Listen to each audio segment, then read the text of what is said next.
Hello everyone, welcome to our channel myself Srishti Agarwal. तो एक बार फिर से स्वागत करती हूँ मैं आपके अपने चैनल स्कूल राज थ्योरी में, जहाँ पर हम देखने जा रहे हैं कक्षा 3 के लिए हिंदी पाठ्य पुस्तक हिंदी सुमन भाग 1 के सभी चैप्टर्स विद एक्सप्लेनेशन। सभी चैप्टर्स का हम व्याख्या देखेंगे, कठिन शब्दार्थ देखेंगे और सभी क्वेश्चन आंसर्स इसी वीडियो में देखने जाएंगे।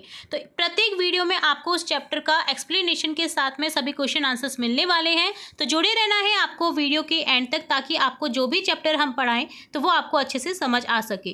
तो यहाँ पर हम स्टार्ट करेंगे सबसे पहले अध्याय 1 पाठ 1, अब यह चिड़िया कहाँ रहेगी।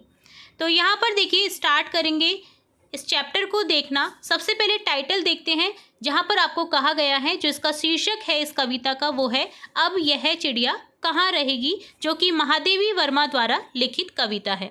तो ये पूरी कविता है जिसे हम रीड आउट करते हैं पहले, देन इसके प्रत्येक स्टेंजा को, प्रत्येक पैराग्राफ को अच्छे से समझने की कोशिश करेंगे। तो कविता कुछ इस तरह से है।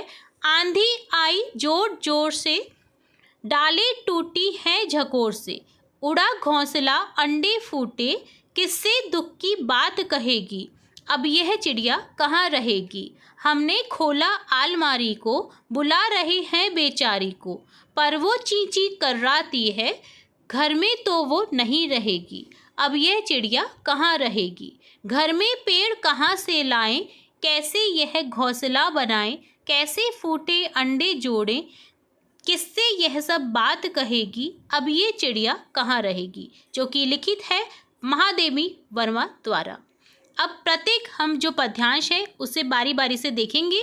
जिस पद्यांश का जो भी हम पद्यांश देखेंगे उसका प्रसंग सहित व्याख्या देखेंगे। तो पहला पद्यांश है, आंधी आई जोर शोर से, डालें टूटी है झकोर से, उड़ा घोंसला अंडे फूटे, किससे दुख की बात कहेगी, अब ये चिड़िया कहाँ रहेगी। तो प्रसंग इस तरह से लिखेंगे इसका कि यह कविता महादेवी वर्मा द्वारा लिखित अब ये चिड़िया कहाँ रहेगी नामक पाठ से ली गई है। यह पाठ एक चिड़िया के दुख और बेघर होने की कहानी बताता है। जो घर उसका है वो टूट गया है, वो क्या हो गई है, बेघर हो गई है, जिसका घोंसला आंधी तूफान में टूट गया है। व्याख्या कुछ इस तरह से होगी इस पद्यांश की। कविता की इन पंक्तियों में कवित्री ने बताया है कि तेज आंधी के कारण पेड़ की डाल टूट गई और उसकी वजह से चिड़िया का घोंसला उड़ गया तथा चिड़िया के अंडे भी फूट गए। कवित्री चिंतित है कि अब यह चिड़िया किससे अपना दुख बताएगी और कहाँ रहेगी। अगला स्टेंजा है, अगला पद्यांश है, हमने खोला आलमारी को, बुला रहे हैं बेचारी को, पर वो ची ची कर्राती है, घर में तो वो नहीं रहेगी, अब ये चिड़िया कहाँ रहेगी। तो प्रसंग तो आपको पहले की जैसे ही लिखना है। भावार्थ देखेंगे। भावार्थ इस तरह से लिखेंगे, चिड़िया की व्यथा को समझते हुए कवित्री उसकी मदद करना चाहती है, इसलिए वे अपने घर की आलमारी को खोलकर चिड़िया को उसमें रहने के लिए बुला रही है, लेकिन वह तो चींची करते हुए इधर उधर भाग रही है। वह घर में नहीं रहना चाहती, क्योंकि वो पेड़ पे रहती है तो वो घर में क्यों रहेगी। तो यहाँ पर कवित्री चिंतित है, उनके लिए वो अलमारी खोल देती है, बट वो चिड़िया उसमें नहीं आती है। अगला है पद्यांश, घर में पेड़ कहाँ से लाएं, कैसे यह घोंसला बनाएं, कैसे फूटे अंडे जोड़े, किससे यह सब बात कहेगी, अब ये चिड़िया कहाँ रहेगी। तो यहाँ पर भी कवित्री जो है वो चिंतित है कि वो कहाँ रहेगी। तो भावार्थ कुछ इस तरह से है इन पंक्तियों का कि इन पंक्तियों में कवित्री अपनी विवशता का वर्णन करते हुए कहती है कि अब हम घर में पेड़ कहाँ से लाएं जिसमें वह अपना घोंसला बना सके, और भला उसके फूटे अंडे कैसे जोड़े। चिड़िया अपना ये सारा दुख किससे कहेगी, अपनी जो मन की बात है चिड़िया वो किससे कहेगी, न जाने चिड़िया कहाँ रहेगी। तो कवित्री इस बात से चिंतित है कि अब पता नहीं वो चिड़िया कहाँ पर रहेगी। तो इस तरह से पूरा जो ये कविता है इसका हमने सप्रसंग सहित व्याख्या देखी है। होप सो आपको पूरी व्याख्या इस चैप्टर की अच्छे से समझ आई होगी। अब स्टार्ट करेंगे इस चैप्टर के सभी क्वेश्चन आंसर्स को देखना। तो यहाँ पर चैप्टर के क्वेश्चन आंसर्स को स्टार्ट करने से पहले इसका जो सारांश है, कभी भी आपको एग्जाम में पूछा जा सकता है कि अब यह चिड़िया कहाँ रहेगी का सारांश लिखिए। तो सारांश जो है वो इस तरह से पॉइंट में आप लिखेंगे। जैसे सबसे पहले आंधी के कहर की बात की गई है, जिसमें लिखेंगे कि तेज आंधी आने से चिड़िया का घोंसला टूट गया, उसके अंडे फूट गए और वह बेघर हो गई, अब वह अपना दुख किससे कहेगी और कहाँ रहेगी। मानवीय सहायता का प्रयास, क्योंकि चूंकि जो महादेवी वर्मा है वो उसकी सहायता करना चाहती थी, यानी मानव की जो सहायता है उसका प्रयास यहाँ पर बताया गया है। मनुष्य ने चिड़िया को, मनुष्य यानी जो महादेवी वर्मा है उसने चिड़िया को अलमारी में बुलाकर आश्रय देने का प्रयास किया, लेकिन चिड़िया वहाँ नहीं रहना चाहती क्योंकि वह अपनी स्वतंत्रता और खुले वातावरण को पसंद करती है। अब अगली बार में जो अगला पैराग्राफ है उसमें चिड़िया का जो दुविधा है वो दिखाई गई है कि चिड़िया चिंतित है कि वह घर में पेड़, जो चिड़िया है वो चिंतित है और जो कवित्री है वो चिंतित है। यहाँ पर आप लिखेंगे कि कवित्री चिंतित है कि वह घर में पेड़ कहाँ से लेकर आएंगी, घोंसला कैसे बनाएंगी, और जो चिड़िया है वो अपने फूटे अंडों को कैसे जोड़ेगी, वह अपनी इस पीड़ा को किससे व्यक्त करे। तो सेंट्रल जो आइडिया है इस पोइम का, इस पूरी राइम का, इस कविता का मुख्य विचार यह है कि कविता चिड़िया के बेघर होने के दुख और उसकी स्वतंत्रता की चाह को दर्शाती है। साथ ही यह भी बताती है कि मनुष्य का दिया हुआ कृत्रिम आश्रय उसके लिए पर्याप्त नहीं है, क्योंकि उसे प्राकृतिक वातावरण और अपने प्रयासों से ही संतोष मिलता है। अब देखेंगे इस चैप्टर के अभ्यास कार्य। सबसे पहले पार्ट है आपका आओ बात करें, जिसमें 4 क्वेश्चन है। चारों ही क्वेश्चन का हम बारी बारी से क्वेश्चन आंसर्स देखेंगे। तो देखिए स्टार्ट करेंगे फर्स्ट क्वेश्चन को देखना, आओ बात करें में। क्वेश्चन है आंधी से चिड़िया को क्या नुकसान हुआ। आंसर लिखेंगे आंधी से चिड़िया का घोंसला टूट गया, उसके अंडे या बच्चे नीचे गिर गए और वह बेघर हो गई। सेकंड क्वेश्चन है बच्चे चिड़िया की मदद कैसे करना चाहते हैं और क्यों। बच्चे चिड़िया को सहारा देकर, उसे सुरक्षित स्थान पर रखकर, उसे दाना पानी देकर मदद करना चाहते हैं। वे ऐसा इसलिए करना चाहते हैं क्योंकि वे चिड़िया को परेशान और असहाय देखकर दुखी हैं और उसकी मदद करके उसे ठीक करना चाहते हैं। थर्ड क्वेश्चन है आंधी के कारण चिड़िया को क्या क्या परेशानी हुई, इसे अपने शब्दों में बताइए। आंधी के कारण चिड़िया को कई परेशानी हुई। उसका घर जो है घोंसला उजड़ गया, जिससे वह बेघर हो गई। उसे उड़ने में बहुत कठिनाई हुई और वह कहीं भी सुरक्षित जगह पर नहीं पहुंच पा रही थी। उसे अपने बच्चों या अंडों की चिंता भी सता रही होगी। उसे भोजन पानी ढूंढने में भी प्रॉब्लम, जो मुश्किल है, वो आई होगी। अगला क्वेश्चन है यदि चिड़िया उड़ती हुई आपके घर की छत पर आए तो आप उसके लिए क्या क्या करेंगे। तो यदि चिड़िया उड़ती हुई मेरे घर की छत पर आ गई तो मैं सबसे पहले उसे सुरक्षित स्थान पर रखूंगा या रखूंगी जहां उसे कोई खतरा न हो। मैं उसे दाना पानी दूंगा या दूंगी, और यदि उसे चोट लगी हो तो उसकी देखभाल भी करूंगी या करूंगा। मैं यह भी सुनिश्चित करूंगा या करूंगी कि उसे कोई परेशान न करे और वह आराम से रह सके। तो अगर आप गर्ल हैं तो करूंगी का यूज़ करेंगे, और बॉय है तो करूंगा। ठीक है, तो आप दोनों के लिए यहाँ पर आंसर देख सकते हैं इस तरह से। अगला पार्ट है आपका सोचो और लिखो, जिसमें फर्स्ट क्वेश्चन है आपका मिलान करने का। तो डायरेक्ट आंसर देखेंगे यहाँ पर। मछली का मिलान करेंगे कि वो कौन कहाँ रहता है, आपको बताना है। मछली कहाँ पर रहती है, पानी में। चूहा कहाँ पर रहता है, बिल में। चिड़िया कहाँ पर रहती है, घोंसले में। शेर कहाँ पर रहता है, गुफा में। तो इस तरह से आपको मिलान कर देना है। सेकंड क्वेश्चन है सोचो और लिखो में रिक्त स्थानों की पूर्ति करें। तो यहाँ पर रिक्त स्थान की पूर्ति करनी है, जो कि आपकी कविता से ही ली गई पंक्तियाँ हैं। अब यह कहाँ रहेगी, इस तरह से हो जाएगा। इसी तरह से घर में पेड़ कहाँ से लाएं, इस तरह से हो जाएगा। बुला रहे हैं बेचारी को, तो यहाँ पर देखिए कहाँ रहेगी, चिड़िया यहाँ पर लिखेंगे। अब यह है चिड़िया, ठीक है, कहाँ हटा देंगे और यहाँ पर आप लिखेंगे चिड़िया। ठीक है, घर में पेड़ कहाँ से लाएं, यहाँ पर हो जाएगा। इसी तरह से बुला रही है बेचारी को, और फोर्थ में लिखेंगे मन, किससे मन की बात कहेगी। अगला है रचनात्मक प्रश्न, जिसमें 2 क्वेश्चन दिखाई दे रहे हैं आपको, और अगले 2 क्वेश्चन नेक्स्ट पार्ट में है, नेक्स्ट पेज में है। तो यहाँ पर हम इन सभी क्वेश्चन के आंसर्स बारी बारी से देखते हैं। तो फर्स्ट क्वेश्चन है चिड़िया को अपना नया घोंसला बनाने के लिए क्या क्या चाहिए। चिड़िया को अपना नया घोंसला बनाने के लिए मुख्य रूप से सूखी टहनियाँ, घास, पत्तियाँ, रुई, पंख, धागे, कपड़े के टुकड़े, मिट्टी और कभी कभी मकड़ी का जाला या छाल जैसे प्राकृतिक और मुलायम पदार्थ चाहिए होते हैं। सेकंड क्वेश्चन है अपने मनपसंद जानवर या पक्षी का चित्र बनाइए और रंग भरिए। तो ये एक रचनात्मक कार्य है जिसे आपको स्वयं करना होगा। किसी भी जो भी आपको फेवरेट हो, जो भी आपका फेवरेट पक्षी हो, बर्ड हो या कोई भी जानवर हो, एनिमल हो, वो आप बना सकते हैं और उसमें रंग भर सकते हैं। जैसे कि यहाँ पर मैंने दर्शाया है, मेरा प्रिय जो जानवर है, पक्षी है, वो है मोर, जो कि हमारा राष्ट्रीय पक्षी भी है। तो इस तरह से आपको भी कलरफुल पिक्चर बनानी है। नेक्स्ट देखेंगे अगर चिड़िया बोल सकती, थर्ड क्वेश्चन जो है आपका वो ये है कि अगर चिड़िया बोल सकती तो वह आपसे क्या क्या बात करती, वो बताना है। तो अगर चिड़िया बोल सकती तो वह शायद आपसे अपने घोंसले, बच्चे और भोजन की उपलब्धता और पर्यावरण की सुरक्षा के बारे में बात करती। वह अपनी खुशियाँ और चिंताएं जो हैं वो साझा करती, शेयर करती और आपसे मदद भी मांग सकती थी। अगला क्वेश्चन फोर्थ है, अगर मैं चिड़िया होता या होती, इस विषय पर 5 वाक्य लिखो। तो यहाँ पर आपको कोई 5 वाक्य लिखने हैं। तो यहाँ पर लिखेंगे, अगर मैं चिड़िया होता या होती तो मैं नीले आकाश में ऊंची उड़ान भरता या भरती।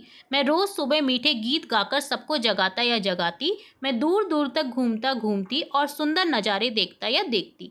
मैं अपने छोटे से घोंसले में अपने परिवार के साथ रहता या रहती। मैं प्रकृति के करीब रहता या रहती और उसकी सुंदरता का आनंद लेता या लेती।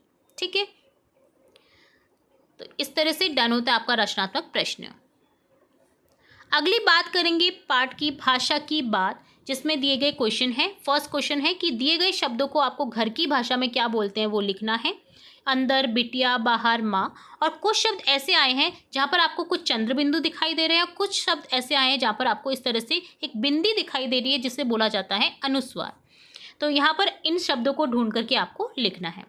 तो प्रत्येक क्वेश्चन को हम बारी बारी से देखेंगे। सबसे पहले फर्स्ट क्वेश्चन को देखेंगे, दिए गए शब्दों को आपके घर की भाषा में क्या बोलते हैं। जैसे अंदर, तो अंदर के लिए घर की भाषा में बोलते हैं जैसे भीतर, अंदरूनी आदि। बाहर, तो बाहर को जो कहते हैं घर की भाषा में जैसे बाहरी, बाहर की ओर आदि। बिटिया, घर की भाषा में बिटिया को क्या बोलते हैं जैसे बेटी, पुत्री, पुत्री, बेटी, इस तरह से बोल सकते हैं। जो भी आपको बोला जाता है बेटी के रूप में, लाड़की भी आप लिख सकते हैं। इसी तरह से माँ, माँ शब्द को घर की भाषा में कैसे बोलते हैं, माता, अम्मा, मम्मा, जो भी आप बोलते हैं वो यहाँ पर आपको लिखना है। नेक्स्ट क्वेश्चन है, इस कविता में कुछ शब्द आए हैं जैसे कहाँ। कहाँ के ऊपर देखिए आपको चंद्र बिंदु दिखाई दे रहा है। तो इसी तरह से आपको ये क्या चंद्र बिंदु जो चिन्ह होता है ये क्या है, ये है अनुनासिक चिन्ह, जिसे अनुनासिक कहते हैं इस चिन्ह को। इस चिन्ह को चंद्र बिंदु भी कहते हैं। कविता में ऐसे चिन्ह वाले अन्य शब्द ढूंढ करके लिखिए। और सेकंड क्वेश्चन है चंडीगढ़। देखिए चंडी में च में जो है ऊपर जो एक बिंदी सी लगी है उसे कहा जाता है अनुस्वार। कविता में ऐसे चिन्ह वाले आपको अन्य शब्द ढूंढ करके लिखने हैं। तो देखिए इस तरह से हम चंद्र बिंदु वाले शब्द लिखेंगे, कहाँ, हांदी, लाए, बनाए। इसी तरह से अंडे, घोंसला, डाले। न या म का उच्चारण होता है इस अनुस्वार जो चिन्ह है इसको अगर लगा दिया जाता है तो न और म का यूज़ नहीं करना होता है। ठीक है, तो ये रहा आपका क्वेश्चन सेकंड। अब लास्ट आपका पार्ट है क्रिया पहचानो, जिसमें आपका फर्स्ट सेकंड क्वेश्चन है, जिसमें आपको बताया गया है फर्स्ट क्वेश्चन में कविता को ध्यान से पढ़कर इसमें आई हुई क्रिया को पहचानना है, जैसे उड़ना, चींची करना, बुलाना। और सेकंड क्वेश्चन है नीचे दी गई पंक्तियों में आई क्रियाओं को पहचानो, जैसे चलना, ऐसे अन्य शब्द छांट करके लिखिए। तो जो पंक्तियाँ हैं वो हम नेक्स्ट सेकंड क्वेश्चन में देखेंगे। सबसे पहले देखेंगे हम फर्स्ट क्वेश्चन। कविता में आई हुई क्रियाएं हैं जैसे उड़ना, चींची, बुलाना। तो आई हुई क्रियाएं आपको पंक्तियों से लिखनी है, ठीक है, छांट करके। जैसे विवेक को पक्षियों से बहुत प्यार है। सुबह जब दादी चिड़ियों को दाना डालने जाती है तो वह साथ साथ जाता है। जाना यहाँ पर क्रिया है। चिड़िया पकड़ने की कोशिश करता है। कोशिश करना एक क्रिया है। एक दिन पानी के परिंदे पर चिड़िया का बच्चा आया। आना क्रिया हो गई। उसने अभी अभी उड़ना सीखा है। उड़ना सीखना क्रिया है। वह आसमान को छूना चाहता है। छूना चाहना क्रिया हो गई। पर उड़ते उड़ते गिर पड़ता है। गिर पड़ना क्रिया है। फिर उड़ता है, उड़ना। फिर गिरता है, गिरना। तभी अचानक तेज हवा चली। हवा चलना एक क्रिया है। वह पूरी ताकत लगाकर उड़ा। उड़ना यहाँ पर क्रिया है। अब की बार वह आसमान की ओर उड़ चला। उड़ चलना यानी क्रिया है। यह देख विवेक मुस्कुरा उठा। मुस्कुरा उठना क्रिया है। तो यहाँ पर इस तरह से आपको लिख देना है इन क्रियाओं को। प्यार है, होना। जाती है, जाना। जाता है, जाना। कोशिश करता है, करना। आया, आना। सीखा है, सीखना। चाहता है, चाहना। गिर पड़ता है, गिरना। उड़ता है, उड़ना। गिरता है, गिरना। चली, चलना। लगाकर उड़ना, उड़ा यानी लुढ़ना। उड़ चला, उड़ना। मुस्कुरा उठा, मुस्कुराना यहाँ पर क्रिया है। तो इस तरह से आपको क्रियाएं छाट करके दी गई पंक्तियों से लिखनी थी। लास्ट पार्ट है पढ़ने के लिए, जिसमें अगेन एक और कविता दी गई है इसी तरह से, जो कि जैसे वो चिड़िया के बारे में कही गई है इसी तरह की पंक्तियों से रिलेट ये कविता है, जिससे आपको सिर्फ पढ़ना है। तो चलिए पढ़ते हैं कविता को। देश की माटी देश का जल, हवा देश की देश के फल, सरस बने प्रभु सरस बने, देश के घर और देश के घाट, देश के वन और देश के बाट, सरल बने प्रभु सरल बने, देश के तन और देश के मन, देश के घर के भाई बहन, विमल बने प्रभु विमल बने, देश की इच्छा देश की आशा, देश की शक्ति देश की भाषा, एक बने प्रभु एक बने, देश की माटी देश का जल, हवा देश की देश के फल, सरस बने प्रभु सरस बने। तो ये कविता जो है रविंद्रनाथ टैगोर जी द्वारा लिखित कविता है, जिसमें देश की जो चीज़ें हैं उनके बारे में बताया गया कि वो एक ही बने, उनसे एकता आए, जैसे भाषा एक बने, जो लोग हैं वो सरल बने, एक दूसरे से प्यार करने वाले बने, घर और देश के घाट एक बने, वन और देश के बाट एक बने, घर के भाई बहन जो एक होते हैं वो विमल बने, तन और देश के मन विमल बने। इसी तरह से देश की इच्छा देश की आशा शक्ति देश की भाषा एक बने, वो चाह रहे हैं। माटी देश का जल जो है, हवा, क्योंकि वो एक ही होती हैं तो वो भी सरस बने, ठीक है, रस के साथ। तो यहाँ पर आपको क्या करना है, यहाँ पर आपको कोई भी इससे रिलेट एक और कविता लिखनी है, जो भी आप लिखना चाहें। तो इस खाली स्थान में आपको अपनी फेवरेट कविता लिखनी है, देश से रिलेट, माटी जल ये सब चीज़ें उसमें आए उससे रिलेट, या और पिक्चर बना सकते हैं आप इस पंक्त जो हमने पढ़ा है देश से रिलेट उससे रिलेट। तो यहाँ पर देखिए आप इस तरह से और भी संकलित करी हुई जो कविताएं हैं उन्हें पढ़ सकते हैं अपनी बाल सभा में, इन्हें याद कर सकते हैं और इससे जुड़े आप चित्र बना सकते हैं। तो आपको भी इस कविता से जुड़े एक चित्र बनाना था, तो आप इस तरह से इस जो पूरा पिक्चर है इसे यहाँ पर बना सकते हैं। तो ये डन होता है आपका कंप्लीट चैप्टर फर्स्ट, जो कि महादेवी वर्मा द्वारा लिखित चैप्टर था, जो कि काफ़ी अच्छा था। तो ये डन होता है आपका अब यह चिड़िया कहाँ रहेगी अध्याय 1 का कंप्लीट सॉल्यूशन, जिसमें हमने एक्सप्लेनेशन के साथ सभी क्वेश्चन आंसर्स देखने की कोशिश की है। होप सो आपको पूरा वीडियो अच्छे से समझ आया होगा। फिर भी अगर कोई क्वेरी रहती है, कोई डाउट रहता है, तो आपका अपना चैनल है, आप कमेंट करके पूछ सकते हैं। वीडियो अगर पसंद आया है तो वीडियो को लाइक करें, वीडियो को अपने फ्रेंड्स के साथ शेयर करें और चैनल को सब्सक्राइब जरूर करें। बेल आइकन पर क्लिक करना बिल्कुल ना भूलें, ताकि नेक्स्ट अध्याय हम जब भी अपलोड करें तो तुरंत से नोटिफिकेशन के थ्रू मिल सके। फिर मिलेंगे नए वीडियो के साथ, तब तक के लिए धन्यवाद।